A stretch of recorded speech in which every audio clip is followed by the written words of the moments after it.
6-7 నెలల నుంచి ఎలాంటి కారణం లేకుండా చిన్న చిరుజల్లులకే కనీసం గాలి లేకున్నా కూడా ఊరుకొండపేట గ్రామంలో నిరంతరంగా విద్యుత్ కోతలను తలపించడం జరుగుతున్నది. కారణం ఏమిటంటే అధికారులను అడిగితే చిన్న కారణాలు సాకు చెప్తూ గంటల తరబడి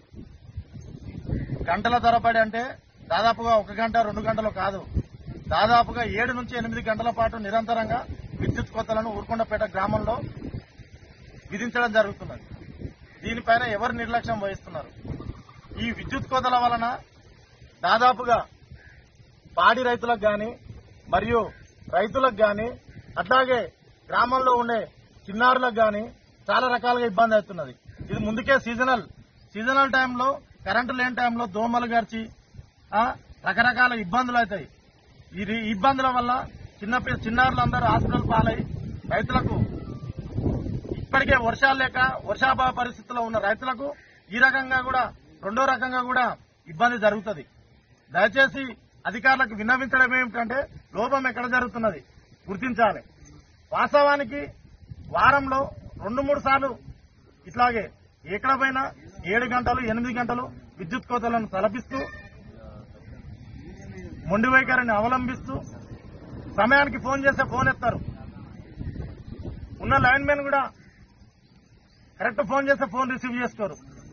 ఇట్లాంటి తరుణంలో ఉన్న వ్యవసాయం కూడా ఈ వర్షాభావ పరిస్థితుల వల్ల వర్షాలు సరిగా లేక ఉన్న కరెంటు కూడా సమయానికి కరెక్ట్ అందుబాటులో లేక చాలా రకాలుగా ఇబ్బంది పడుతున్నాం.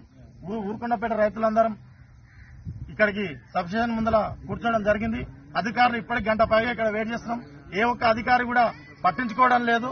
దయచేసి అధికారులు ఇలా మొండి వైఖరి ప్రదర్శిస్తే రానున్న రోజుల్లో పెద్ద ఎత్తున చుట్టుపక్కల అన్ని గ్రామాలను కలుపుకొని పెద్ద ఎత్తున సబ్స్టేషన్లను ముట్టడి చేస్తామని చెప్పి హెచ్చరించడం జరుగుతుంది. దయచేసి ఊరుకొండపేట గ్రామం పైన అధికారులు ఇంత చిన్న చూపు ఎందుకు అనేది నేను కోరుకుంటున్నా. అందరి రైతుల పక్షాన మేము వేడుకుంటున్నాం.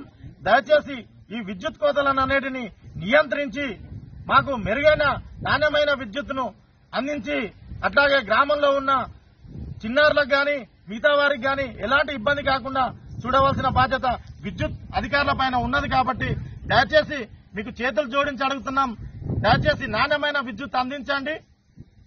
మా రైతులకు మేలు జరిగేటట్టు చూడాలని కోరుకుంటూ ఇప్పటికైనా మీరు మేల్కొని మాకు మంచి జరగాలని కోరుకుంటూ ఇది గిట్లా జరగకపోతే ఖచ్చితంగా పెద్ద ఎత్తున ధర్నాకు పిలుపునిచ్చి ఖచ్చితంగా సబ్స్టేషన్ల ముట్టడి కార్యక్రమం నిర్వహిస్తామని తెలియజేస్తున్నాం. గత 6-7 నెలల నుంచి నిరంతరంగా విద్యుత్ కోతలను విధిస్తూ ఊరుకొండపేట గ్రామం పైన ఎక్కడా లేకుండా ఊరుకొండపేట గ్రామం పైనే ఓన్లీ అధికారులు చిన్నచూపు చూస్తూ నిర్లక్ష్యం వహిస్తూ ఈరోజు గత వారం రోజుల నుంచి పరిశీలిస్తే ఎప్పుడు కరెంటు పోయినా దాదాపుగా 7 నుంచి 8 గంటలు పోయిన సందర్భాలున్నాయి. ఈ వర్షాకాలంలో కనీసం గాలి లేకున్నా వర్షం లేకున్నా కూడా నిరంతరంగా విద్యుత్ కోతలను విధిస్తూ రకరకాల ఇబ్బందులకు రైతులను గురిచేస్తున్నారు. పాడి పరిశ్రమ పైన ఆధారపడే రైతులకు అందరికీ నానా రకాలుగా ఇబ్బంది అవుతున్నది. అధికారులు నిర్లక్ష్యం వహిస్తున్నారు. మరియు గ్రామంలో చిన్నపిల్లలు అనారోగ్యం పాలై దోమలు కుట్టి అనారోగ్యాల పాలై ఆసుపత్రి పాలవుతున్నారు. దయచేసి అధికారులు నిర్లక్ష్యం వీడి ఈ మా సమస్యలను పరిష్కరించి ఊరుకొండపేట గ్రామం పైన మరియు అధికారులు ఇంత నిర్లక్ష్యం ఎందుకు వహిస్తున్నారో తెలియపాలి. లేదంటే ఖచ్చితంగా మరిన్ని రోజుల్లో చుట్టుపక్కల గ్రామస్తులందరినీ కూడగట్టుకుని పెద్ద ఎత్తున ఆందోళన కార్యక్రమాలు చేపట్టడం జరుగుతుంది. దయచేసి అధికారులందరూ తక్షణమే స్పందించి ఇక్కడికి మేము వచ్చి 2 అవర్స్ 3 అవర్స్ అవుతున్న ఏఈ గాని ఏడీ గాని డిఈ గాని ఎవరు ఇంకా రెస్పాన్స్ కాలేదు. దయచేసి మీరందరూ ఇక్కడికి వచ్చి ఈ సమస్యను సాల్వ్ చేసేంత వరకు మేము ఇక్కడే సబ్స్టేషన్ ముందునే బేటేస్తామని తెలియజేస్తూ హెచ్చరిస్తున్నాం. మరి కొద్ది రోజుల్లోనే సమస్య సాల్వ్ కాకపోతే పెద్ద ఎత్తున ఆందోళన కార్యక్రమం నిర్వహిస్తామని ఊరుకొండపేట రైతుల పక్షాన తెలియజేస్తున్నాం. కాంగ్రెస్ ప్రభుత్వం వచ్చిన తర్వాత విద్యుత్ కోతలు అనేటివి ఎక్కువైనవి. ఇప్పటి వరకు ఊరుకొండపేటకు నిరంతరం కరెంటు కోతలు అనేది రావడం జరుగుతుంది. పాలు వెతుకుతున్న సమయంలో రైతులకు గడ్డి పట్టడానికి ఇబ్బందికరంగా ఉంది. అదేవిధంగా నీళ్లు దాపాలన్నా గానీ నీళ్లకు సమస్యకు కరెక్ట్ టైంకు కరెంటు లేక ఇబ్బంది పాలవుతున్నాము. ఇంకా అయితే ఈ కాంగ్రెస్ ప్రభుత్వం ఎప్పుడైతే వచ్చిందో అప్పటి నుంచి కాంగ్రెస్ మొత్తం కరెంటుని నిర్లక్ష్యం చేసి ఈరోజు కాలం అయితే లేదు.